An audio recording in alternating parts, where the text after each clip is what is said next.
এই নাও তোমার কবুতরের বাচ্চা আর পেঁপে তরকারি দেখো। কবুতরের বাচ্চা পেঁপে তরকারি খেয়ে দেখো। রওজা তুমিও খেয়ে দেখো। রোজার আব্বু হ্যাঁ, কি করতেছো? এই কবুতর খুব পরিষ্কার করি। কবুতরে খুব পরিষ্কার করো, কবুতরের বাচ্চা টাচ্চা খাওয়াও না, খালি কবুতর খুব।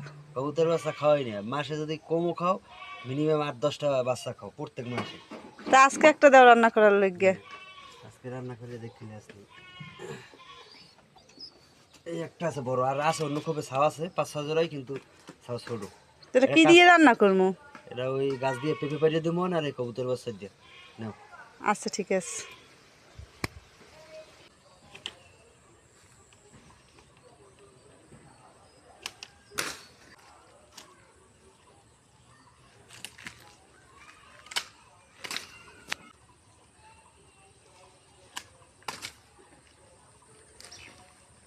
কবুতরের মাংস রান্নার জন্য কবুতরের মাংস ধোয়া করা শেষ, সাথে পেঁপেও ধোয়া করা শেষ। রান্না করার জন্য প্রথমে তেল, পেঁয়াজ, রসুন, আদা বাটা,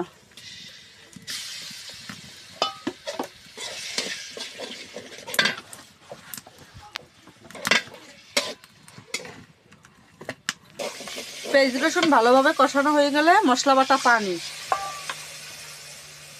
হলুদের গুঁড়ো, মরিচের গুঁড়ো, স্বাদ মতো লবণ দিয়ে ভালোভাবে লাড়িয়ে নিতে হবে। মশলা ভালোভাবে কষানো হয়ে গেলে তারপর কবুতরের মাংসটা দিয়ে দিতে হবে, তারপর ভালোভাবে কষিয়ে নিতে হবে। ভালোভাবে কষানো হয়ে গেলে তারপর রাখা পেঁপেগুলো সাথে একটা আলু দিলাম, তারপর ভালোভাবে কষিয়ে নিতে হবে।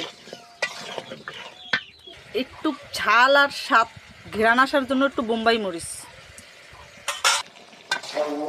মশলা ভালোভাবে কষানো শেষ, এখন পরিমাণ মতো পানি। রান্না করা শেষ, এখন জিরের গুঁড়ো দিয়ে নামিয়ে ফেলবো।